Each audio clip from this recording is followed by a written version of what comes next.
I'm Caroline Hyde at the Dublin Web Summit, and I'm now joined by Coca-Cola's Chief Technology Officer, Guy Wollaert. Thank you very much indeed for joining us today. Technology, Coca-Cola. Talk me through it. Why do they need a Chief Technology Officer? Well, I mean, the Coca-Cola company has always been a company about innovation, right? And I would say disruptive innovation. I mean, let's face it, this category by itself, is a very disruptive category in the drinks and beverage business. And so we continue to build on that heritage. But it's true that today, in the technology space, and that's both in the digital technology space as well as technology in the physical world, because sometimes people confuse them. There's so much activity and an exponential impact on our lives potentially, as these technologies commercialize, that we have to be at the forefront.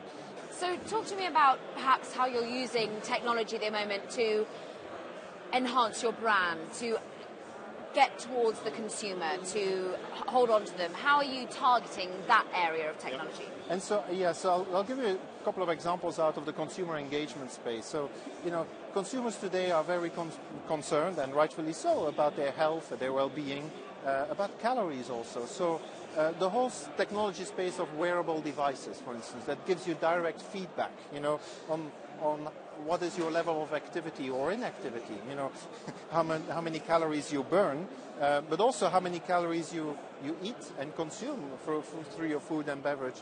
And so there are a myriad of technology partners here potentially that we could connect with. When did you realize that this was the challenge that faced Coca-Cola and you started to embrace the fact that you had to go out and start talking to new developers, to new startups? When did this become a realization? There's never such like a one moment in time. It's like we think that Edison kind of, invented the light bulb like at one instance. No, you try, and we try for years already in different formats. So, for instance, the Freestyle platform, that work started about 10 years ago, and there is microdosing technology in that machine that comes out of the medical world, and we have designers that come from the automotive world, and so forth. So we've been doing this off and on. But what's new, I would say, is that we now have a more, I hate to say the word institutionalized, but a more of a framework and a method to reach out to people with great ideas, not even a startup, and find them, or them to find us, right?